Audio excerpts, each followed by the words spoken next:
ఎక్కడికో పోయి చూపించాల్సిన అవసరం ఏంటి?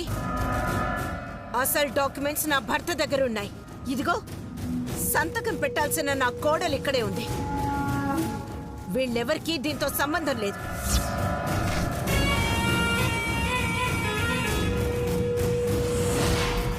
అప్పుడివి నకిలీవి కాక అస్సలు ఎలా అవుతాయి?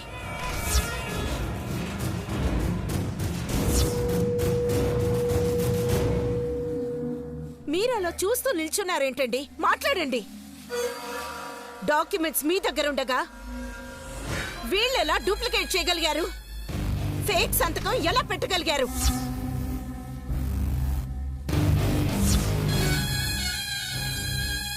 అత్తయ్య, వాళ్ళేదో సంతకం ఫోర్జరీ చేస్తే మావయ్య ఏం చేస్తారు? ఇలాంటివన్నీ చెప్పి చేస్తారా? ఫోర్జరీ లేదు, గీర్జరీ లేదు. గీ సంతకం నువ్వే పెట్టినావు. కాదంటే పోయి కోర్టులో కేసేసుకుని నువ్వే రుజువు చేసుకో.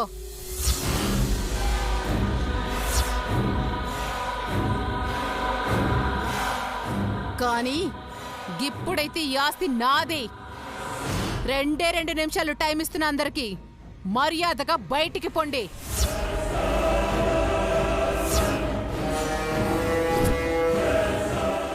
బయటికి పోవాల్సింది మేం కాదు, నువ్వు. ఏంటి లాయర్ గారు, ఇదంతా మీరే దగ్గరుండి చేశారా? ఈ రిజిస్ట్రేషన్ జరగకముందే ఇక్కడ ఫ్యాక్టరీ పెట్టడం కోసం గవర్నమెంట్ నుంచి అన్ని అప్రూవల్స్ వచ్చాయి. ఇది గవర్నమెంట్తో జాయింట్ వెంచర్ ప్రాజెక్ట్. ఒకవేళ నిజంగా ఇవి ఒరిజినల్ డాక్యుమెంట్సే అయినా జాయింట్ వెంచర్ అగ్రిమెంట్ జరిగాక అమ్మడానికి కుదరదు. మేడం, అవన్నీ కోర్టులో చూసుకోండి. ఈ అమ్మాయి పేరు మీద రిజిస్ట్రేషన్ జరగడం నిజం. అవి ఒరిజినల్ డాక్యుమెంట్స్ అన్నమాట నిజం. కాబట్టి మీరు గొడవ చేయకుండా ఇక్కడి నుంచి వెళ్ళిపోవడం మంచిది. ఏయ్, నువ్వు లాయర్వే కదా, చదువుకున్నావు కదా. తనకంటే చదువు సంధ్య లేదు. ఇష్టం వచ్చినట్టు మాట్లాడుతుంది. మరి నీకేమైంది? మధు, నువ్వాగు. చూడండి, మీరు చెప్పిన మాటే నేను చెప్తున్నా. కావాలంటే మీరే కోర్టులో తేల్చుకోండి. ఇప్పుడు మా పూజ కడ్డు రాకుండా వెళ్ళిపోండి. లేదో ఏడు నుంచి పోయేదే లేదో. పూజ జరిపించే ప్రసక్తే లేదు.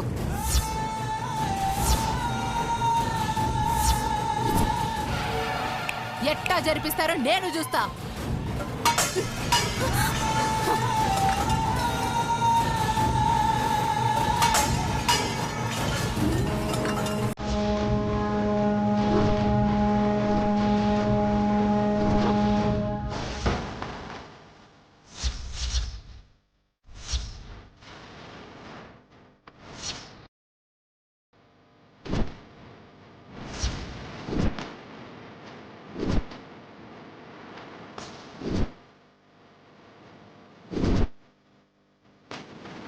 ఇదిగోమ్మా, ఇలా పూజ మధ్యలో కూర్చోకూడదు. ఏయ్, ఏమైతుంది?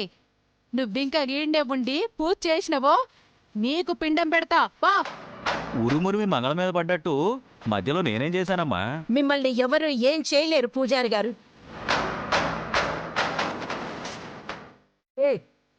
ఏంటి నీ దౌర్జన్యం? లేవే. ఈ ఆస్తి నాదే. నా ఇష్టానికి కూర్చుంటా. ఏం చేసుకుంటావో చేసుకోపా. ఏంటండి, ఏంటి గొడవ? ఏం మాట్లాడరేంటి?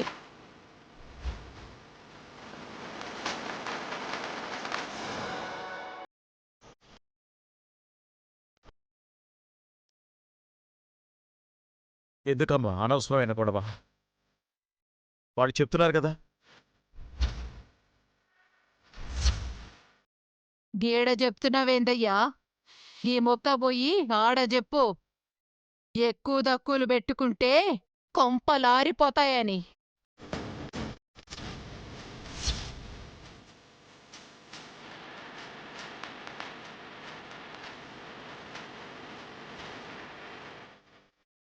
అసలు కొంచెం కూడా చిన్న పెద్ద లేకుండా ఎలా మాట్లాడుతుందో చూడు.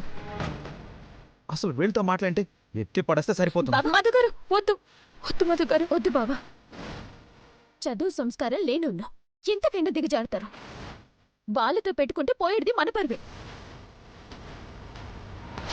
అవును మధు గారు, ఈ గొడవలేమి మనకొద్దు. అత్తయ్య, ఈ ఆస్తి మనదైనప్పుడు ఎవరు మన దగ్గర నుంచి లాక్కోలేరు. ఏదైనా లీగల్గా చూసుకుందాం. వదిన చెప్పింది నిజమే పెద్దమ్మా. కోర్టులో వీళ్ళ సంగతి చూసుకుందాం. అన్నయ్య పద. పెద్దన్న పదండి. రా పెద్దమ్మా, వెళ్దాం.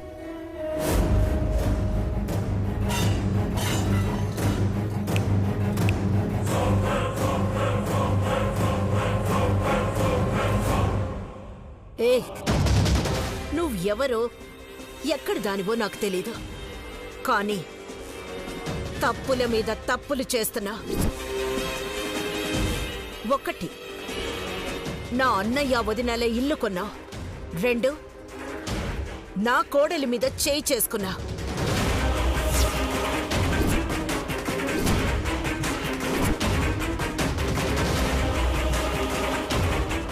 అవన్నీ తెలియక చేశావనుకున్నా. ఇప్పుడు తెలిసి 3వ తప్పు చేస్తున్నా.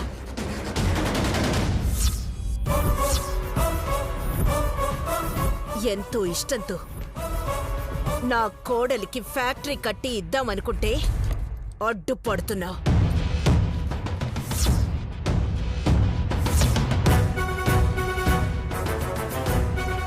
నీకు జీవితం మీద ఏమాత్రం ఆశ ఉన్నా చేసిన తప్పు తెలుసుకొని మర్యాదగా తప్పుకో. లేదంటే ఎందుకు బతికున్నానా అని జీవితాంతం నరకం అనుభవిస్తూ బతికేలా చేస్తా. నీకు 4 రోజులు టైం ఉంది. డిసైడ్ చేసుకో.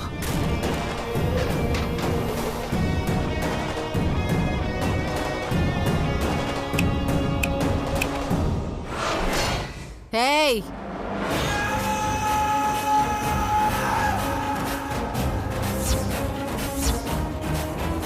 నీలాంటి వాళ్ళని బొచ్చుడు మందిని చూసినా. నువ్వు ఎంత కింద మీద పడినా నన్నేవి చేయలేవు.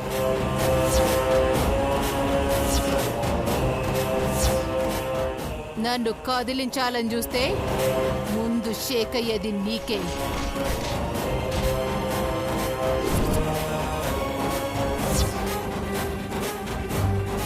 తనేమంటుందో ఎవరికి అర్థం కాకపోవచ్చు. మీకు నాకు అర్థమవుతుంది మావయ్య. జీవితంలో చేసిన ఒకే ఒక్క తప్పు ఎంతకి దిగజార్చిందో చూడండి. అదే మీరు తప్పు చేయకపోయి ఉంటే ఇలా జరిగి ఉండేదా? ఇంత మాట్లాడే అవకాశం ఇచ్చుండేవాళ్ళమా?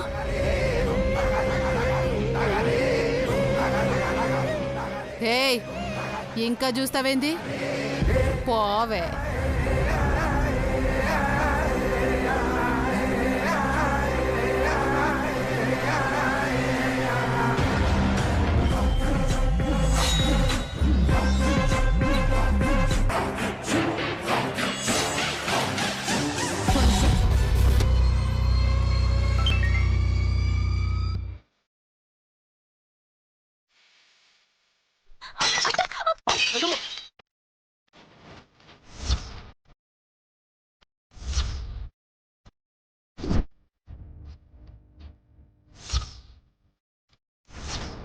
అమ్మా, ఏంటమ్మా ఇది? ఏంటంటావేంట్రా? ఇంత ఆస్తి, ఇంత పేరు, ఇంత పలుకుబడి అన్నీ పెట్టుకుని కూడా ఒక అన్నాముగ్రాన్ని ఏమీ చేయలేవా?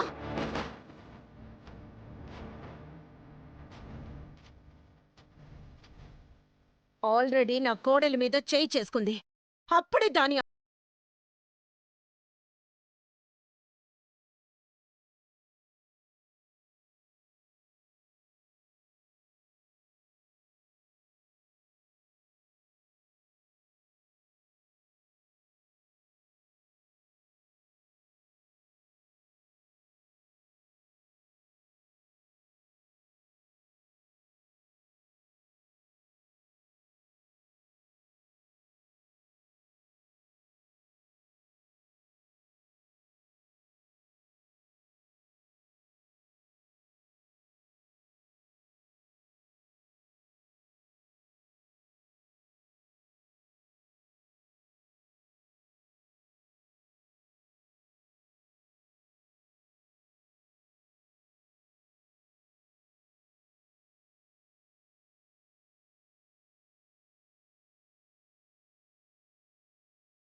టెన్షన్లు పెట్టుకోవడం? ఆ బిజినెస్లు మీకు అప్పగించి ఉన్నవి జాగ్రత్తగా చూసుకుంటే సరిపోతుంది కదా.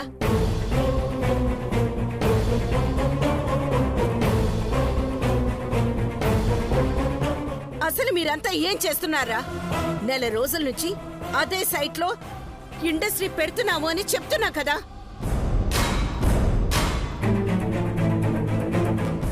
అప్పటి నుంచి ఆ సైట్ మీద ఫోకస్ ఉండాలి కదా. ఏమన్నా యాక్టివిటీస్ జరుగుతున్నాయేమో చూసుకోవాలి కదా. మన డాక్యుమెంట్స్ మిస్ అయిపోయి ఎవరో ఫోర్జరీలు చేసి అక్కడ వాళ్ళేదో వర్క్ స్టార్ట్ చేసేంత వరకు మీరేం చేస్తున్నారు? ఒక్కరంటే ఒక్కరికి కూడా బాధ్యత లేకుండా పోయింది.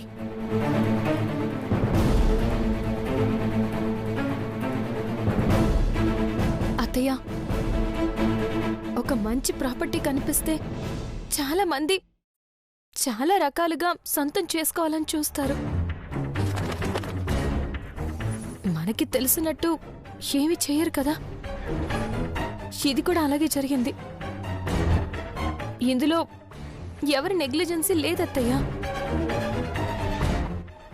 మావయ్య తప్పు అంతకన్నా లేదు.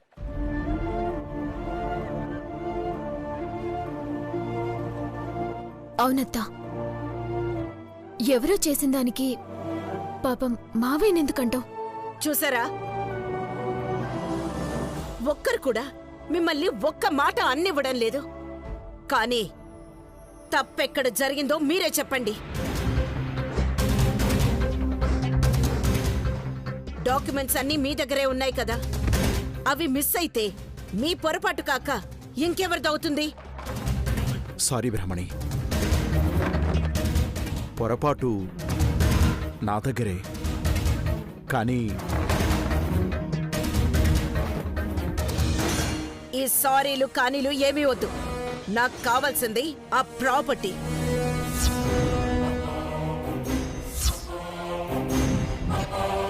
అంతకన్నా విలువైన ప్రాపర్టీలు చాలా ఉన్నాయి. అవేవి పోయినా నేనింత బాధపడి ఉండేదాన్ని కాదు. అవసరమైతే వాటిని వదులుకుని ఉండేదాన్ని కూడా.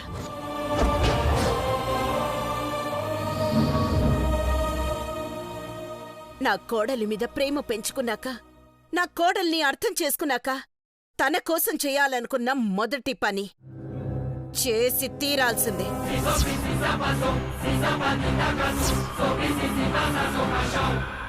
అయినా అదే ప్లేస్లో మృదుల పేరుతో ఇండస్ట్రీ పెడతావని అప్రూవల్స్ అన్నీ తీసుకొని ఇప్పుడు అదెవరితో వచ్చి అది నాది అంటే ఎలా వదిలేస్తాను? ఎలాగైనా ప్రాపర్టీ మనకి దక్కాల్సిందే.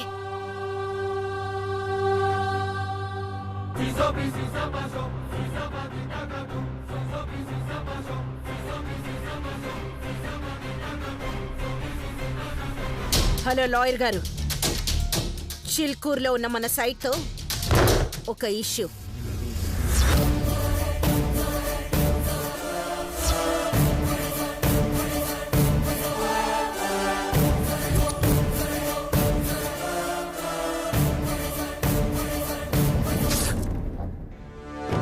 వెంటనే లీగల్ నోటీసులు పంపించండి. అసలు ఎలా జరిగింది, ఏం జరిగింది మొత్తం బయటపడాలి.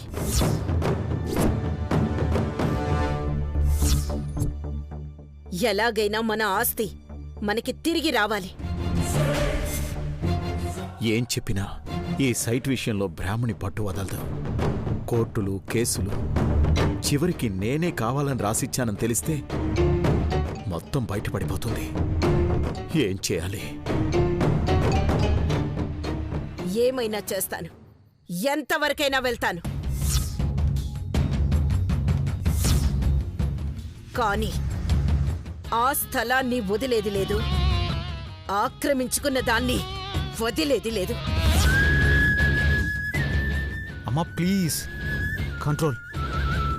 ఎలాగో ఆ ఆస్తిని వాళ్ళని వదిలేదే లేదు. కానీ నువ్వు ఇలా ఆవేశపడుతుంటేనే మాకు భయంగా ఉందమ్మా.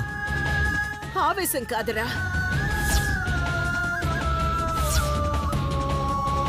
నా ఆవేదన మీకు అర్థం కావట్లేదా? అది కేవలం ఆస్తి కాదురా, నా ఇమోషన్. ఎంతో ప్రేమతో నా కోడలికి ఇవ్వాలనుకున్న దాన్ని అదెవరితో వచ్చి గద్దలా తన్నుకుపోతే నాకెలా ఉంటుంది?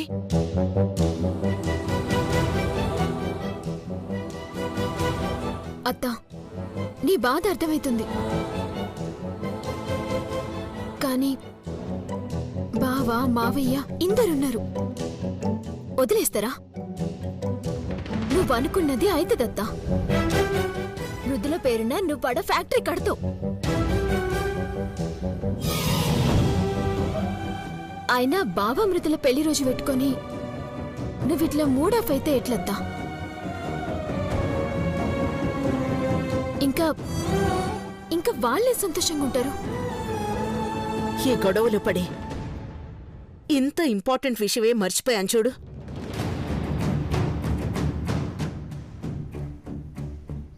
మధు, నువ్వు చెప్పింది కరెక్ట్ నాన్నా. ఆ ప్రాపర్టీ మంది. ఎలా దక్కించుకోవాలో ఆలోచించాలి గాని ఆవేశపట్టం వల్ల ఉపయోగం లేదు. లాయర్కి చెప్పాను కదా, అంతా ఆయన చూసుకుంటారు.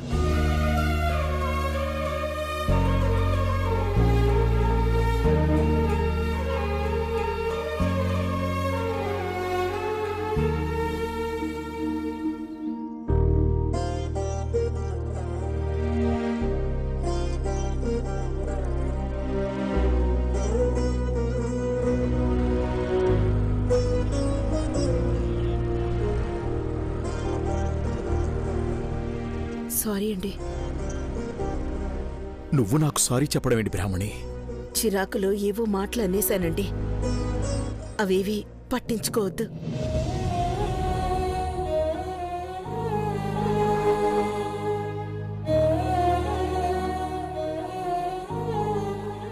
పిల్లల పెళ్లి రోజుంది. ఇవన్నీ ఆలోచించి ఎవరూ మూడ్లు డిస్టర్బ్ చేసుకోవద్దు. అర్థమవుతుందా?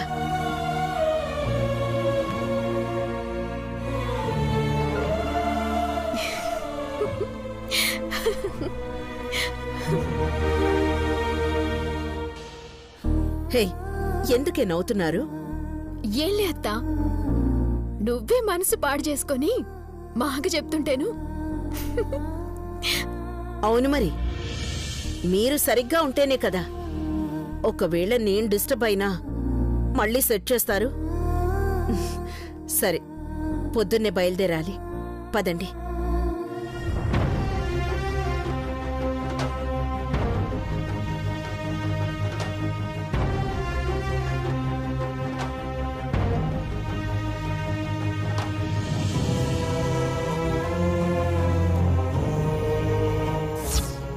ఏ లేదమ్మా, రేపు ఆడిటింగ్ ఉంది.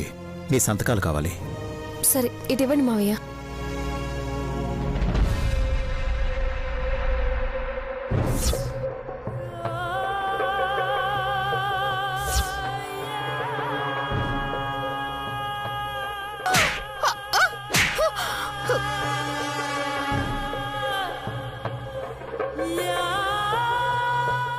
ఏడు నుంచి పోయేదే లేదు.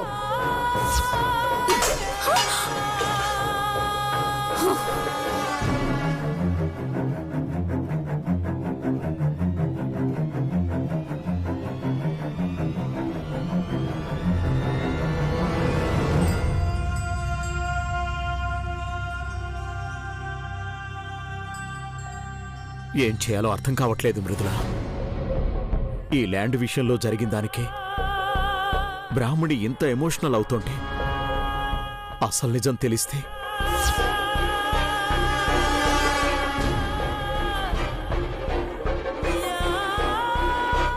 ఊహించుకోవడమే కష్టంగా ఉంది మృదుల.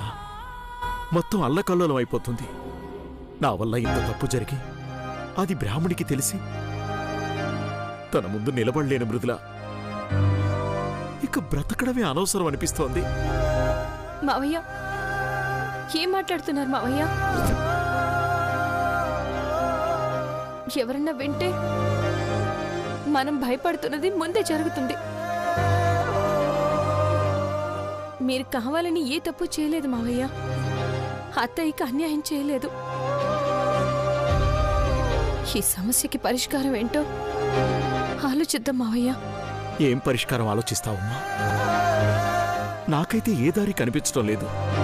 అలాగని మీరు ఇలాగే ఉంటే అత్తయ్యకి లేనిపోని అనుమానాలు వస్తాయి మావయ్య.